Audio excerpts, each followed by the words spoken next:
আমাদের আর এক শহীদের গল্প, আমাদের আর এক হৃদয়ের রক্তক্ষরণের গল্প। একজন লিখছেন, একজন শহীদের শিক্ষক, কোচিংয়ের শিক্ষক। উনি লিখছেন, আমার কোচিং যখন শুরু করি তখন আমার 4 জন শিক্ষার্থী ছিল, জিদান, উৎসব, আদ্রিতা আর একটা মেয়ে। ওরা তখন এসএসসি পরীক্ষা দিবে।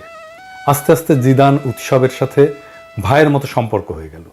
একদিন ওদের সাথে চায়ের দোকানে বসে আড্ডা দেওয়ার সময় ব্যাগ ঘাড়ে একটি ছেলে আসলো। তখন কিন্তু সন্ধ্যা, ছেলেটা জ্বলতেছিল, নুরানি চেহারা। আমি মনে মনে ভাবলাম, এত সুন্দর দেখতেও ছেলে হয়? ছেলেটা আর কেউ না, আমার ফারহান। আপনারা যাকে ফারহান নামে চিনেন, আমি তাকে ধলা বলে ডাকতাম। কেননা ও এত ফর্সা ছিল যে ওকে ধলা বলে ডাকতাম। আমাকে ফোন করে বলতো, ভাই আমি ফারহান বলছি, কিন্তু যতক্ষণ না ধলা বলতো আমি শুনতাম না। ফারহান কোরআনের হাফেজ, সুন্দর কোরআন তেলাওয়াত করত। কিন্তু যেদিন আমার কোচিং আসলো সেদিন আমি বুঝলাম যে ও শুধু দেখতে সুন্দর বিষয়টা এমন না, ওর মেধা তার থেকেও প্রখর। কোনো জিনিস ওকে বুঝিয়ে দিলে সেটা 2 বার পড়া লাগতো না, অনেক দিন ধরে মনে রাখতে পারতো। আমার কানে এখনো বাজে, ও আমাকে বলতো, ভাই তুমি যেভাবে জিদানকে বানাইছো আমাকে অমন করে বানায় দাও। ওর অবস্থা এতটাই খারাপ ছিল যে পাশ করতো কিনা সন্দেহ ছিল। আমি ওকে একা একা পড়িয়ে ঠিক করেছি। এমন অনেক সময় হয়েছে রাত 3টায় আমাকে ফোন করে বলছে, ভাই পড়তে না মন চাচ্ছে না, একটু মোটিভেশন দাও। আমার সাথে যেদিন লাস্ট দেখা সেদিন 2 ভাই হাঁটতে হাঁটতে কত কথা, ভাই ইন্টারে ফাঁকি মারা যাবে না, এই করা যাবে না, কত কথা। কিছু হলেই আমাকে বলতো, ভাই কি করব, এটা করা ঠিক হবে কি? কোনো মেয়ে ওকে প্রপোজ করে ভয়েস দিল, সেটা আমাকে পাঠায় বলতো, বলো ভাই কি করব। আমার পাগলটা। তারপর এসএসসি পরীক্ষা দিল। কেমিস্ট্রি পরীক্ষার আগের একদিন ছুটি ছিল। ওর যেহেতু অনেক গ্যাপ ছিল, ও ভয়তে একদিন গ্যাপে একটা লাইনও পড়ে নাই। এবার আসছে আমার কাছে পরীক্ষার আগের দিন। ওই দিন আমি এবং ফারহান, জিদান এদের নিয়ে রাত 11টা পর্যন্ত কোচিংয়ে পড়াইছি। এই দেখেন সেদিন রাতের ছবি।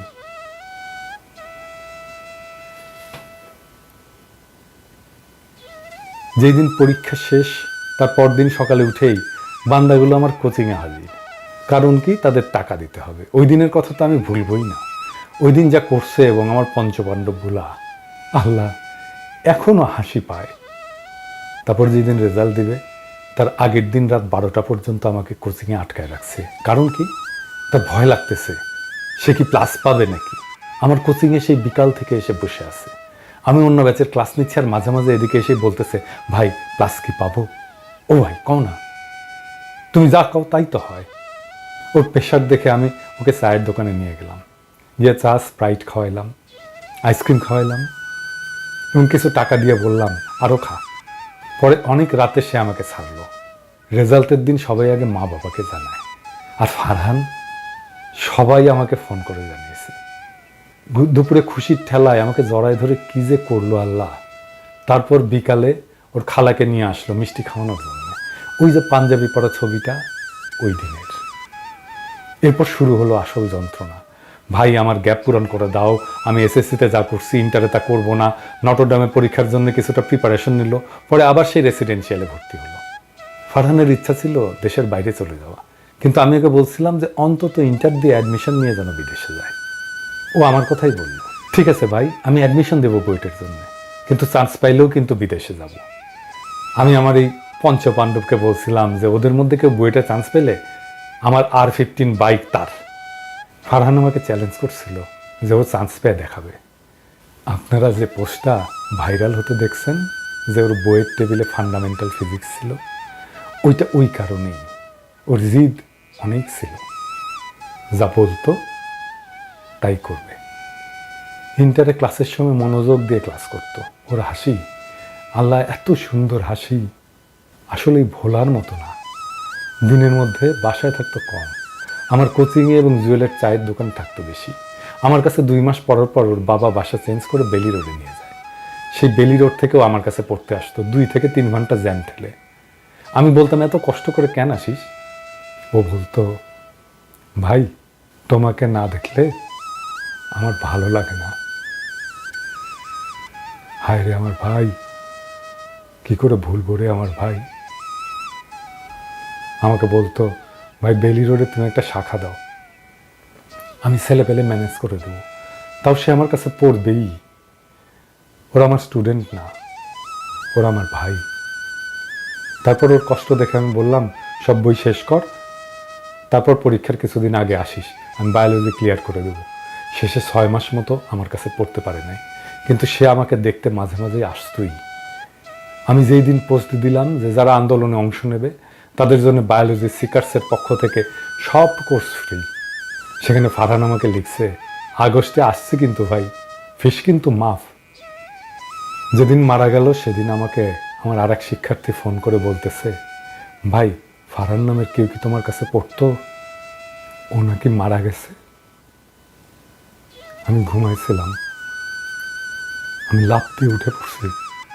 পরে জিদানকে ফোন দিলে জিদান আমাকে বলে, আবিদ ভাই আপনার ধলা নাই। গুলি এসে একটা ফারহানের ঠিক কপালের মধ্যে আর 2টা বুকে লাগে। হাসপাতালে নিলে জানায় যে ও মারা গেছে। আমার চোখ দিয়ে কখনো পানি পড়ে না। যারা আমাকে চিনে তারা জানে যে আমি সারাক্ষণ হাসি, কিন্তু ও মারা গেলে আমার কান্না থামছিলই না। ওর লাশ যখন দেখি তখন ওর মুখে হাসি ছিল, হাসতেছিল আমার ভাই। ফারহান ভাই আমার, এই বাংলাদেশের সকল শিক্ষার্থী, সকল জনগণ সবাই ভুলে গেলেও তোর আবিদ ভাই তোকে ভুলবে না। তোর আবিদ ভাই সারা জীবন তোকে মনে রাখবে। তোর রক্তের বিনিময়ে যে স্বাধীনতা আমরা পেয়েছি সেটি রক্ষার্থে কাজ করবে। ওপারে ভালো থাকিস ভাই, আল্লাহ তোকে জান্নাতুল ফেরদৌস নসিব করুক। সকলে আমার ভাইকে মনে রেখেন, ভুলে যাইয়েন না, ওর জন্য দোয়া করেন। এমন হাজারো তাজা প্রাণের বিনিময়ে আমরা ফ্যাসিবাদকে হটিয়েছি। এই বিজয়কে বেহাত হতে দেব না। ইনকিলাব জিন্দাবাদ।